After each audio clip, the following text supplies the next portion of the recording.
Again, Boker Tov, Chodesh Tov. Maran tells us that it's imperative that when a person prays the Amida, he should be Ba'amida. The Amida, in many ways, the Shmona Esrei, the 19 brachot that we have, are in many ways the height of the Tefillah. We reflect that by standing. We speak to HaKadosh Baruch Hu. The halacha makes sure that we visualize almost like Kilu Panim and Panim directly. B'lashon Nochach, we speak to HaKadosh Baruch Hu in the first person. Baruch Atah Hashem, we speak directly. So it's very much the height of the Tefillah. And therefore, Maran writes, if a person was in a situation, a circumstance, where they had to sit during the Shmona Esrei, and when they get to a place where they're able to stand, once again, they must repeat the Shmona Esrei. It's an open ruling in Shulchan Aruch. Siman Tzadi Dalet. Okay?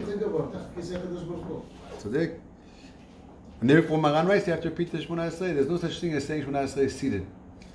However, it's one of the fascinating things where, despite that it's being explicit in Shulchan Aruch, the poskim, starting with Mishnah Bura, Kaf HaChaim, but even Chacham Ovadia, Zecher Tzadik V'Bracha, he says that in fact the minhag over here is not like Maran. That if a person who had a justified reason to sit down, there could be a number of reasons. The person is traveling and it's impossible for them to stand. A plane at least you can stand, but a person is in the car. In a plane you stand, you sit down. They can't. When you fly, you sit down. Many people stand. Because you bother people and a lot of things that Achora, the end of the plane. Yeah. No? You sit down. Okay.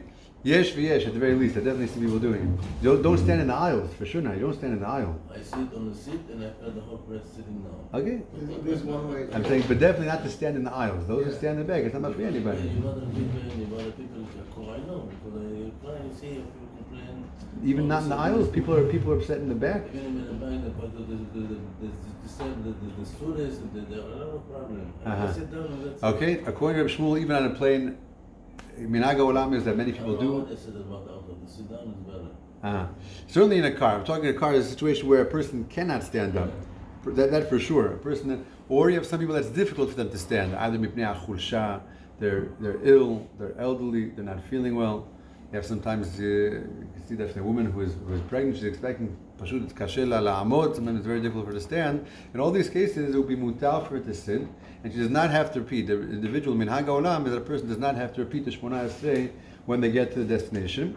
That's what's printed in the Abiyah Omer. Sometimes we have later editions. Chacham David Yosef Shalita, he writes in Halacha Brura in the Ozrot Yosef in the back, he writes that he sat with his father, and he holds Halacha L'Maaseh that a person should pray a second time with the condition of Nidava.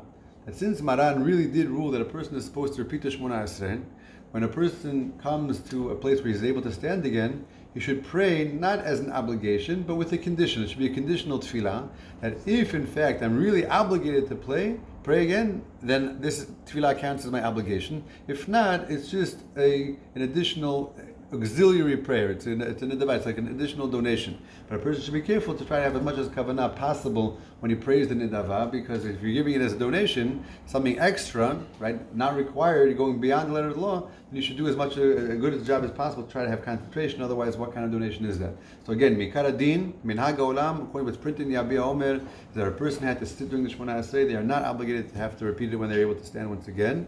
That's the minhag olam. Chacham David Yosef says that when he sat with his father Chacham Ovadia, his father agreed to him that a person should try to pray again b'torat nidava as a conditional prayer with, and then he says Mishnah Achrona Ikar. Since that was a later ruling, an oral ruling, but it says Mishnah Achrona Ikar. Since that's the later ruling, that's what a person should do. So lechatchila, try to stand. The person was in a situation where he could not stand. Certainly minhag olam, Mishnah Bura, Kaf HaChaim, Abiyah Omer. Also, you don't have to repeat it.